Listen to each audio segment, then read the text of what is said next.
الرحیم الرحمن علم القرآن خلق الانسان علمہ البیان صدق اللہ مولانا العظیم الصلاۃ والسلام علیک یا سیدی یا رسول اللہ وعلی آلک واصحابک یا سیدی یا حبیب اللہ۔ حضرات علماء کرام، جمیع علماء، میرے دائیں بائیں سب محترم، بالخصوص مبارکباد کے مستحق ہیں جناب حضرت علامہ مولانا استاد العلماء صابر علی صابر صاحب اور مفسر قرآن حضرت علامہ مولانا قاری محمد طیب نقشبندی صاحب اور آپ کی پوری ٹیم۔ میرے بائیں جانب بھی بڑے بڑے علماء تشریف فرما ہیں، دائیں جانب ابھی حضرت قبلہ مفتی صاحب تشریف لائے ہیں۔ تو مجھے جو موضوع دیا گیا وہ سورہ رحمان کی آیت نمبر 3 اور آیت نمبر 4 کا موضوع دیا گیا۔ اب اس پر بات کرنے سے پہلے جب سے حضرت نے مجھے کال کی اور مجھے بتایا کہ آپ کا یہ موضوع ہے، تو میں نے ہماری لائبریری میں ہمارے پاس جتنی کتب تھی میں نے ان کو دیکھنا شروع کیا اور بہت سارا مواد ذہن میں جمع کیا، کچھ لکھا بھی، لیکن چونکہ وقت کی قلت ہے تو سبھی باتیں بیان نہیں ہو سکتی، تو بہت ہی اختصار کے ساتھ ایک دو ذوقی باتیں بھی میں عرض کروں گا اور علمی بات بھی آپ کی خدمت میں عرض کروں گا، آپ کے لیے نہیں بلکہ یہ ریکارڈ میں جو جا رہا ہے اور جو وہ اعلیٰ حضرت رحمۃ اللہ تعالیٰ علیہ کے ترجمہ قرآن پر انہوں نے تحریف کا جو الزام لگایا ہے، تو اس کے جواب کے طور پہ کچھ باتیں، ورنہ تو یہ تحریف بنتی نہیں ہے۔ حقیقت تو یہ ہے کہ جو بندہ تحریف کا معنی جانتا ہو وہ کبھی بھی یہ نہیں کہہ سکتا کہ یہ تحریف ہے۔ مجھے حیرانگی ہو رہی ہے اس وقت سے جب سے میں نے وہ رسالہ پڑھا ہے کہ محرف کون۔ تحریف تو یہ ہوتی ہے، تحریف معنوی تو یہ ہوتی ہے کہ لفظ کا ایسا معنی کیا جائے جس معنی کا اس لفظ کے اندر احتمال ہی نہ ہو، وہ لفظ اس معنی کا احتمال ہی نہ رکھتا ہو، ایسا بعید معنی کیا جائے کہ وہ لفظ اس معنی کا احتمال ہی نہ رکھتا ہو۔ ایک بات۔ دوسری بات، تحریف کی تعریف کے اندر علوم قرآن کی کتابوں میں یہ موجود ہے کہ دوسری شق جو ہے، دوسرا جملہ جو تحریف کے معنی کے اندر ذکر کیا گیا وہ یہ ہے کہ وہ جو معنی بیان کیا جا رہا ہے وہ کسی مشہور تفسیر میں نہ بیان کیا گیا ہو، کسی مشہور مفسر نے اس معنی کو بیان نہ کیا ہو۔ تو اگر تحریف کا یہ معنی ہی ذہن میں رکھ لیا جائے تو بندہ یہ سوچ ہی نہیں سکتا کہ اعلیٰ حضرت رحمۃ اللہ تعالیٰ علیہ نے کہیں کسی لفظ کے اندر جو ہے کسی معنی کی تعریف کی ہے، تو یہ ممکن ہی نہیں ہو سکتا۔ تو میں حیران ہو رہا تھا کہ مفتی چمن زمان اگر اس طرح کی بات کر رہا ہے تو میں سمجھتا ہوں کہ چند دنوں کے بعد لوگ اس کے نام سے مفتی کو ہٹا دیں گے۔ اور اگر آپ علماء مجھے اجازت دیں تو میں ایک بات کہنا چاہتا ہوں، اگر اس طرح کی چبلیں یہ مارے گا تو لوگ اس کو چمن زمان کی جگہ چبلے زمانہ کہہ دیں گے۔ چبل زمان، چبلے زمانہ کہہ دیں گے اگر اس طرح کی یعنی اس نے جو الزامات لگائے ہیں ان کی کوئی بیس نہیں ہے۔ میں سمجھتا ہوں اس نے جتنے بھی الزام لگائے ہیں اس کی دو وجہ ہو سکتی ہیں، ایک تو یہ ہے کہ قلت علم یا قلت مطالعہ، اور دوسری وجہ یہ ہو سکتی ہے کہ بغض، حسد۔ میں سمجھتا ہوں یہ جو دوسری وجہ میں نے بیان کی ہے، اس وجہ سے اس بندے نے جان بوجھ کے یہ باتیں اعلیٰ حضرت رحمۃ اللہ تعالیٰ علیہ کے لیے جو ہے وہ کہی ہیں، اور اس کی وجہ حضرت پہلے بیان کر چکے ہیں کہ جو اصل بات وہ یہ ہے کہ اعلیٰ حضرت رحمۃ اللہ تعالیٰ نے رافضیت اور خارجیت اور ناصبیت کے پرخچے اڑائے ہیں۔ دراصل وہ باتیں جو اعلیٰ حضرت رحمۃ اللہ تعالیٰ نے مسلک اہل سنت کے اندر جو ہے وہ ان کے عقائد کو صاف کر کے جو پیش کیا ہے، جو اہل السنہ والجماعہ کا حقیقی چہرہ پیش کیا ہے،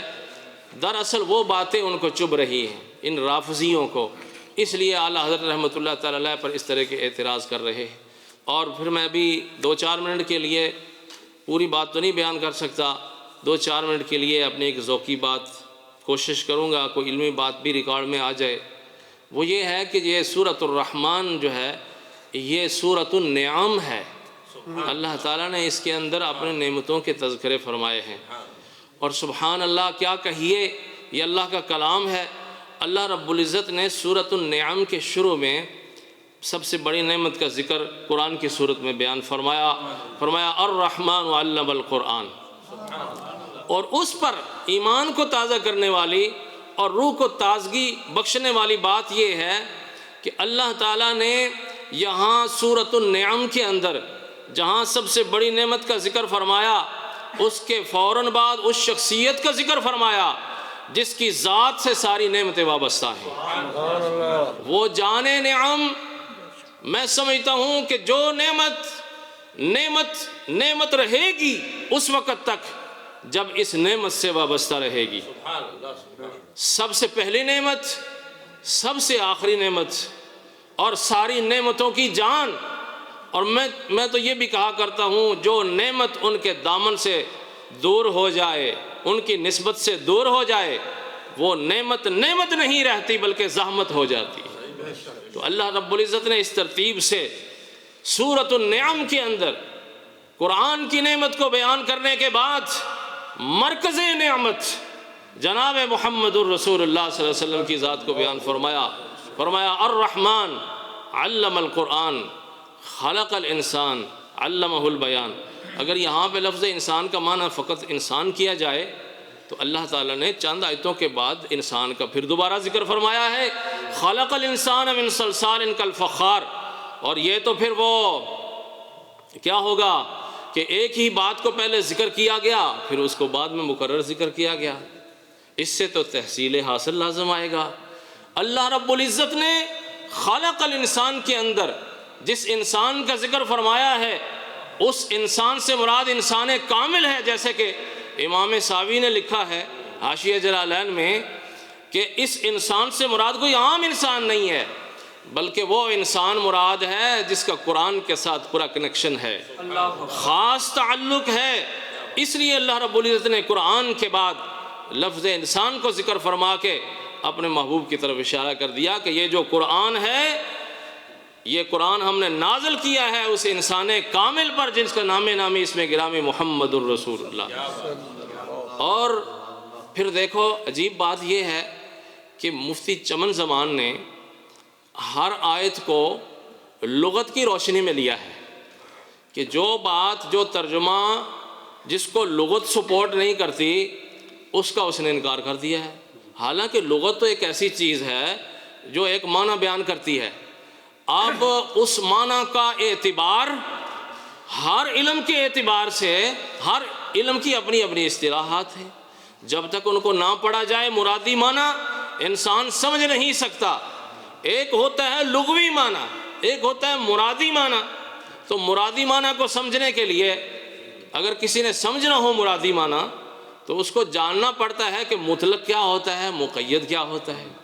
مشترک کیا ہوتا ہے، مؤول کیا ہوتا ہے، اس کو سیکھنا پڑے گا، سمجھنا پڑے گا۔ ظاہر، نص، مفسر، محکم کیا ہوتے ہیں، اور متقابلات میں خفی، مشکل، مجمل، متشابہ کیا ہوتا ہے، اس کو یہ بھی جاننا پڑتا ہے کہ صریح کیا ہوتا ہے، کنایہ کیا ہوتا ہے، اس کو یہ بھی جاننا پڑتا ہے کہ حقیقت کیا ہوتی ہے، مجاز کیا ہوتا ہے، اس کو تشبیہ اور استعارہ کے بارے میں بھی معلوم ہونا چاہیے، تب جا کر وہ مرادی معنی سمجھتا ہے۔ اگر کوئی بندہ صرف لغت پہ رکا رہے تو وہ مرادی معنی پر نہیں پہنچ سکتا۔ جو بندہ مرادی معنی پر نہیں پہنچ سکتا وہ قرآن کو کبھی بھی نہیں سمجھ سکتا۔ قرآن کی تفسیر میں مختلف قسم کی تفسیریں ہیں اور علوم قرآن کی سبھی کتابوں کے اندر موجود ہے۔ امام سیوطی رحمۃ اللہ علیہ اتقان میں بھی اس پر تفصیلی بحث کی ہے کہ ایک تفسیر ہوتی ہے قرآن کی قرآن کے ساتھ، اور سبحان اللہ قربان جائیے اعلیٰ حضرت رحمۃ اللہ علیہ کے ترجمہ پر آپ نے تفسیر نہیں بیان کی، آپ نے ترجمہ بیان فرمایا ہے۔ اور آپ کو معلوم ہے کہ ترجمہ جو ہوتا ہے وہ قلیل ہے اور تفسیر کثیر ہے۔ سبحان اللہ، ترجمہ ایسا عظیم ہے کہ قلت بیان کی ہے لیکن کثرت اسی سے سمجھی جاتی ہے۔ وہ ایسے ہی ہے جیسے کسی دریا کو کوزے کے اندر بند کر دینا۔ اللہ تعالیٰ نے قرآن حکیم کے اندر اپنے محبوب علیہ الصلوۃ والسلام کو حکم دیا لِتُبَيِّنَ لِلنَّاسِ مَا نُزِّلَ إِلَيْهِمْ کہ اے محبوب لوگوں کو بیان کرو، اے محبوب لوگوں کے سامنے بیان کرو، حکمتیں، علوم بیان کرو اس قرآن کے جو ہم نے آپ پر نازل کیا ہے۔ تو قرآن کیا ہے؟ وَلَا رَطْبٍ وَلَا يَابِسٍ إِلَّا فِي كِتَابٍ مُبِينٍ۔ اللہ نے قرآن حکیم کے اندر ما کان ما یکون سارے علوم کو اللہ تعالیٰ نے قرآن میں جمع کر دیا ہے، تو اس سے مفہوم یہ نکلے گا کہ اے محبوب ما کان اور ما یکون کے جو علوم قرآن کے ذریعے سے ہم نے تمہارے سینے میں ڈالے ہیں، اب ان علوم کو لوگوں کے سامنے بیان کرو۔ تو قرآن کی اسی آیت کو سامنے رکھیں تو البیان کا معنی بھی فکس ہو جاتا ہے، اور قرآن کی تفسیر قرآن سے ہو جاتی ہے۔ تو فرمایا علمہ البیان، اے محبوب ہم نے آپ پر قرآن نازل کیا ہے، اب اس قرآن کے اندر جمیع علوم ہیں، ہم نے قرآن کے ذریعے سے آپ کے سینے پر جمیع علوم اتار دیے ہیں، اے محبوب اب ان علوم کو لوگوں کے سامنے بیان کرو۔ علمہ البیان، تو اللہ تعالیٰ نے اپنے محبوب علیہ السلام کو بیان بھی سکھایا، بیان کا علم عطا کیا۔ اور یہ صرف میں اس جو ہے وہ تفصیل کے ذریعے آپ کو نہیں بتا رہا، بلکہ اس پر نقل بھی موجود ہے۔ امام ساوی رحمۃ اللہ تعالیٰ علیہ نے البیان کا معنی نقل کیا، فرماتے ہیں علم ما کان وما یکون وہو کائن الی یوم القیامہ۔ فرمایا بیان کا مطلب یہ ہے